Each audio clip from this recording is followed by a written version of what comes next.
అదే సమయంలో మీకు మా తరఫున తర్వాత సంబంధించిన వివరాలని బట్టి అందరూ మీరు స్పందించి మెసేజ్ కూడా మీరు పాస్ చేస్తే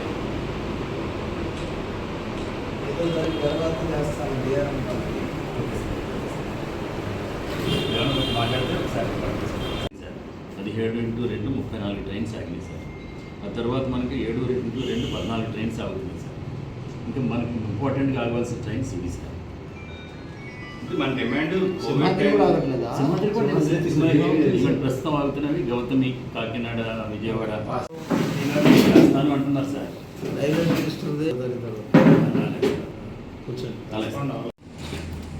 చారిత్రక ప్రాశస్త్యం ఉన్నటువంటి కొవ్వూరు పట్టణంలో ఏదైతే యాత్రాస్థలంగా గోష్పాద క్షేత్రానికి కానీ, ఆరికరేవులకు కానీ, తోగుమి కానీ, ప్రసేదులు కానీ చారిత్రక ప్రాశస్త్యం ఉన్నటువంటి పట్టణంలో రైళ్ళు నిలుపుదల అనేది లేకపోవడం అనే దాని మీద ప్రత్యేకంగా ఒక కమిటీగా ఏర్పడి ఈ ప్రాంతవాసుల యొక్క ఏదైతే కోరిక ఉన్నదో ఆ కోరికని, దాంతోపాటుగా సమిష్టిగా వారు చేస్తున్నటువంటి పోరాటానికి తప్పకుండా నేను కూడా మద్దతు తెలియజేయాల్సినటువంటి బాధ్యత నా మీద ఉంది.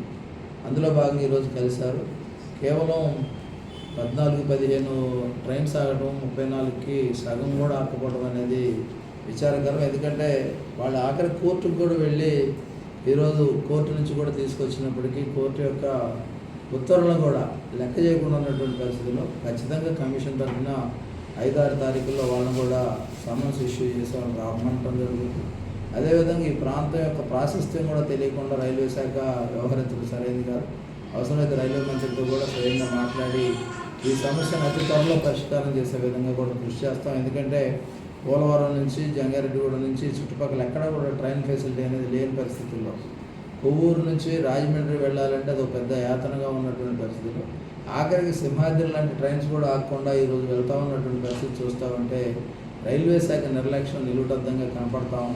ఖచ్చితంగా ఈ ప్రాంతవాసుల కోరిక, అదేవిధంగా ఏదైతే కమిటీ పరిరక్షణ వేదిక ద్వారా వాళ్ళు పోరాటం చేస్తూ ఉన్నారో వాళ్ళ పూర్తి మద్దతు తెలియజేస్తూ వాళ్ళ కోరిక త్వరలోనే సఫలీకృతం అవుతుందని ఆశిస్తా ఉన్నాం.